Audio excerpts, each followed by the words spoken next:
Welcome, students. We are going to read the last part of the chapter Indigo. Gandhi ji notice the filthy state of women's cloth. Gandhi ji ने वहाँ पर जो औरतें थी उनके जो गंदे कपड़े उनकी दशा को देखा। फिल्थी होता है dirty. He asked Kasturba to talk to them about it. उन्होंने अपनी पत्नी कस्तूरबा गांधी को कहा कि वो औरतों के गंदे कपड़ों के बारे में बात करे। One women took Kasturba Gandhi into her hut and sad. एक औरत कस्तूरबा गांधी को अपनी झोंपड़ी में लेकर के जाती है और कहती है, look there is no box or cupboard here for clothes. उसने कहा कि देखो यहाँ पर कोई भी बॉक्स नहीं है, ठीक है, अलमीरा वगैरह नहीं है, कपबोर्ड नहीं है कपड़े रखने के लिए। The sari I am wearing is the only one I have. और जो मैं साड़ी पहनती हूँ वही केवल मेरी अकेली ही साड़ी है। ड्यूरिंग हिज लॉ stay in Champaran Gandhi ji kept a long distance watch on the ashram. जब गांधी जी चंपारण में बिहार में थे तो वो अपने आश्रम गुजरात के अंदर भी पूरी मतलब एक प्रकार से उधर भी नज़र है उनकी लगी हुई रहती थी। He sent regular instruction by mail and ask for financial accounts. वो बार बार वहाँ पर तार भेजते रहते थे और जो फाइनेंशियल अकाउंट है, जो रुपए पैसे का हिसाब है, उसको मेंटेन करने के लिए बोलते थे। Once he wrote to this resident that it was time to fill in the old latrine trenches and dig new ones, otherwise the old ones would begin to smell bad. एक बार उन्होंने अपनी तार में ये भी संदेश भेजा कि जो पुरानी लेटरिन है उसको क्या है वो अब भरने वाली है और उसकी जगह पर क्या है कि नई लेटरिन है वो खुदवा दी जाए, नहीं तो उसमें से बुरी स्मेल है वो आने लग जाएगी। तो this shows Gandhi ji concern for cleanliness. तो इससे पता चलता है कि गांधी जी कितना सफाई के प्रति है वो एक प्रकार से ध्यान रखते थे। The Champaran episode was a turning point in Gandhi ji life. Champaran की जो लड़ाई थी ये गांधी जी के जीवन में भी एक बड़ा ही बदलाव था। What I did he explained was a ordinary thing. जो मैंने करने की कोशिश की वो एक आम चीज़ थी। I declare that the British could not order me about in my own country. और मैंने वहाँ से सीखा कि अंग्रेज मुझे मेरे देश के अंदर कम से कम आदेश नहीं दे सकते। But Champaran did not begin as an act of defiance, ठीक है, it grew out of an attempt to elevate the distress of large number of poor peasants. लेकिन जो चंपारण का जो एपिसोड है वो कोई छोटा मोटा एपिसोड नहीं था। ये एक प्रकार से कुछ किसानों को, कुछ गरीब किसानों को उनकी जो दयनीय हालत थी, निराशाजनक स्थिति थी, वहाँ से निकालने का प्रयास था। This was the typical Gandhi ji pattern. और गांधी जी ने जो संघर्ष किया ये संघर्ष वैसे इसी पैटर्न के ऊपर आधारित था। His politics were intertwined with the practical day to day problems of the millions. और वो जो राजनीति करते थे वो लोगों की राजनीति करते थे, ठीक है। जिस प्रकार की उन्होंने राजनीति की वो लोगों की रोज़मर्रा की समस्याओं की राजनीति की, लाखों लोगों की, मिलियन लोगों की रोज़मर्रा की चीज़ों को वो लेकर के बात करते थे। His was not A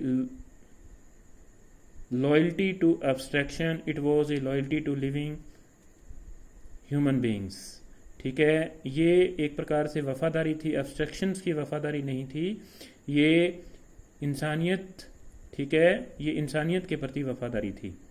in everything Gandhi ji did moreover he tried to mould a new free India who could stand on his own feet and thus make free India. और गांधी जी एक ऐसे भारत का निर्माण करना चाहते थे जो अपने पैरों के ऊपर खुद खड़े हो सके।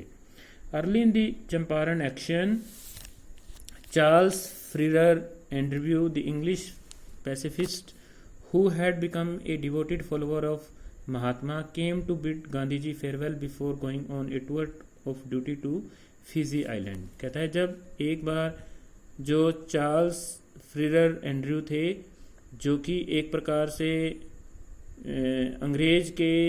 अंग्रेज़ों के पैसिफिस्ट थे, युद्ध वगैरह ना करने वाले लोगों में से थे, वो भी महात्मा गांधी के एक फॉलोवर बन गए, ठीक है।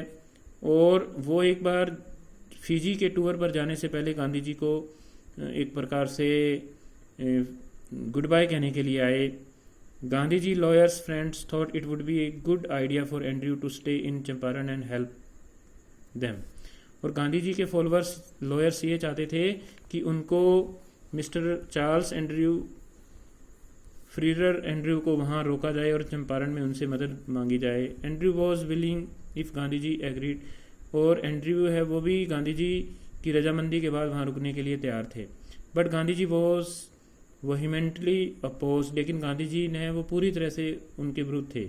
ही said you think that is this unequal fight it would be helpful if we have an Englishman on our side. कहते हैं अगर हम एक अंग्रेज को अपने साथ मिला लेंगे तो ये लड़ाई बराबर की नहीं रहेगी। This shows the weakness of our heart, इससे पता चलता है कि हम दिल से कमज़ोर हैं। The cause is just and you must rely upon yourself to win the battle.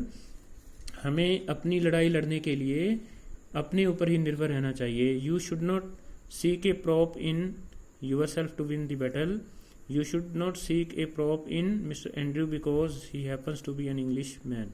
और वो ये कहते हैं कि हमें किसी भी इंग्लिश मैन की बिल्कुल भी मदद है वो नहीं मांगनी चाहिए। He had read our minds correctly, Rajendra Prasad comments, and we had no reply. Gandhi ji is thus Gandhi ji in this way taught us a lesson in self reliance. और गांधी जी ने इस प्रकार से हमें अपने ऊपर निर्भर रहना है वो सिखाया। सेल्फ रिलायंस, ठीक है, किसी के ऊपर निर्भर ना रहना, खुद है वो खुद के ऊपर ही निर्भर रहना। इंडियन इंडिपेंडेंस और भारत की जो आज़ादी है, ठीक है, खुद अपने ऊपर निर्भर रहना।